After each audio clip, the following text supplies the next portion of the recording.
Hello friends, welcome back to my channel Aris અર્મિતા.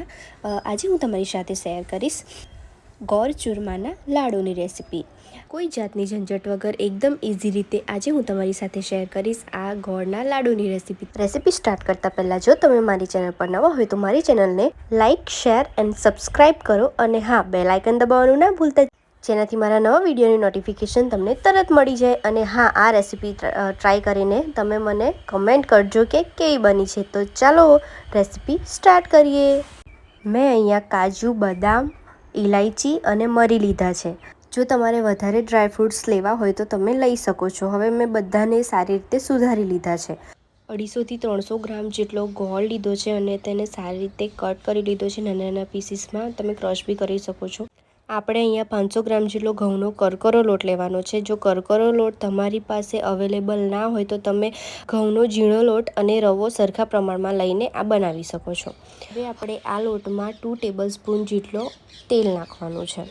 લોટ બાંધતા પહેલાં તમારે તવાઈ ગરમ થવા માટે મૂકી દેવાની છે. જો તમારી પાસે આવી રીતે તવાઈ અવેલેબલ ના હોય તો તમે લોખંડની તવાઈ પણ યુઝ કરી શકો છો. ત્યાર પછી આપણે લોટને બરાબર મિક્સ કરી લઈશું. પહેલાં લોટ અને તેલ એકદમ સરસ મિક્સ કરીને પછી જ પાણી એડ કરવાનું છે. તમે જોઈ શકો છો એકદમ મસ્ત મિક્સ થઈ ગયું છે.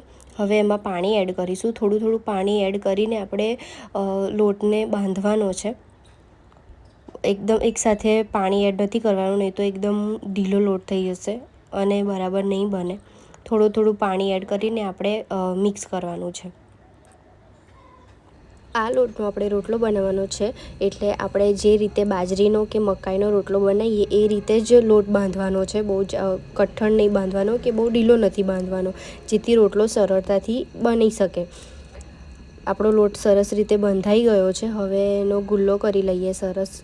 ચારે બાજુથી સરખો કરી લેવાનો છે, જેનાથી આપણો રોટલો તૂટી ના જાય. હવે આ ગુલ્લાને પાટલી ઉપર લઈ લઈશું. ધીરે ધીરે ચારે બાજુથી આપણે એને સરસ રીતે ટીપી લેવાનો છે. જેમ નોર્મલ આપણે બાજરીનો અને મકાઈનો રોટલો બનાવીએ છીએ એ રીતે જ બનાવવાનો છે. આપણો રોટલો બની ગયો છે. હવે એને તવાઈમાં લઈ લઈશું અને સારી રીતે બંને સાઈડથી શેકી લઈશું. થોડો એક બાજુથી શેકાઈ જાય પછી એને ફેરવી લેવાનો છે. એવું નથી કરવાનું કે એક સાઈડ બરાબર શેકીને બીજી સાઈડ શેકીશું. બંને બાજુથી થોડો શેકવાનો છે. તમે જોઈ શકો છો બંને સાઈડથી સરસ રીતે શેકાઈ ગયો છે રોટલો. આવી જ રીતે મેં બધા રોટલાને બનાવી લીધા હતા.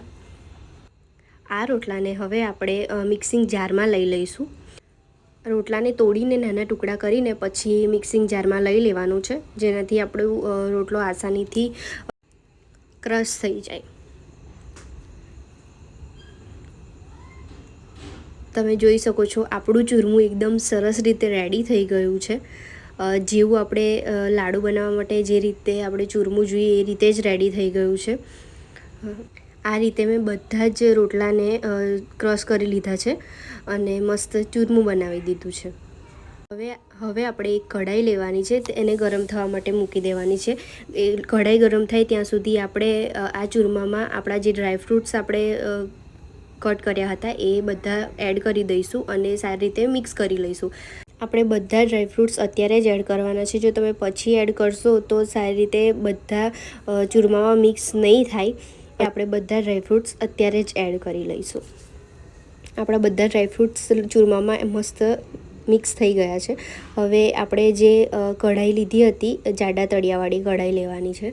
એ કઢાઈમાં આપણે ઘી એડ કરી લઈશું. મેં અહીંયા 300થી 400 ગ્રામ જેટલું ઘી લીધું છે. તમે તમારા ચૂરમાના પ્રમાણે ઘી લેવાનું છે. ઘી વધારે હશે તો ચાલશે, પણ ઓછું હશે તો લાડુ સૂખા બનશે.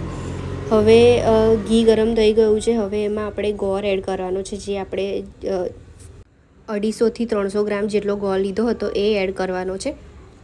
જો તમે વધારે ગળ્યું ખાતા હોય તો તમે વધારે ગોળ પણ એડ કરી શકો છો. તમે જોઈ શકો છો આપણો ગોળ સરસ રીતે ફૂટવા લાગ્યો છે, મીન્સ કે મેલ્ટ થવા લાગ્યો છે. હવે અહીંયા આપણે ખાસ ધ્યાન રાખવાનું છે કે આપણો ગોળ બળી ના જાય, કે વધારે શેકાઈ ના જાય, કે ઓછો ના શેકાય.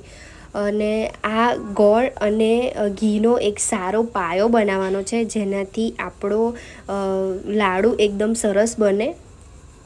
તમે જોઈ શકો છો આ બધો ગોળ એકદમ સરસ રીતે મેલ્ટ થઈ ગયો છે ઘીમાં અને શેકાવા લાગ્યો છે. જ્યારે ગોળ સારી રીતે શેકાઈ જશે ત્યારે બધો ગોળ એકદમ ઉપર આવી જશે, ત્યારે આપણો પાયો એકદમ રેડી થઈ જશે.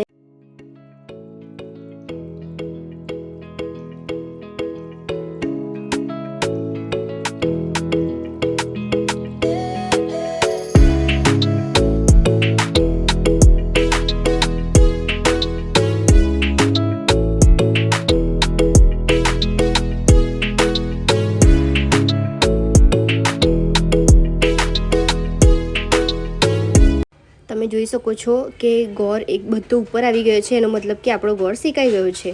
હવે જે ચૂરમું તૈયાર કર્યું હતું તે લઈ લઈશું અને એમાં જે ઘી અને ગોળનો આપણે પાયો બનાવેલો છે એ એડ કરી દઈશું.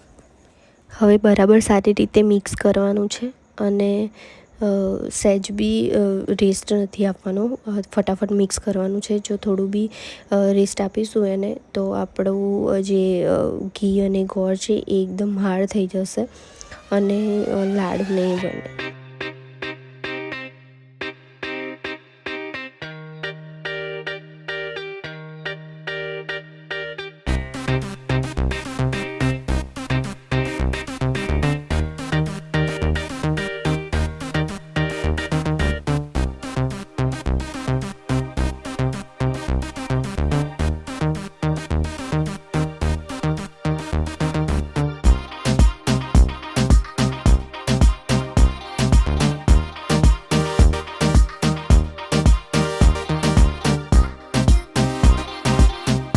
તો તમે જોઈ શકો છો ગોળ, ઘી અને ચૂરમું એકદમ સરસ મિક્સ થઈ ગયું છે. હવે એને આપણે લાડુ વાળી લઈશું.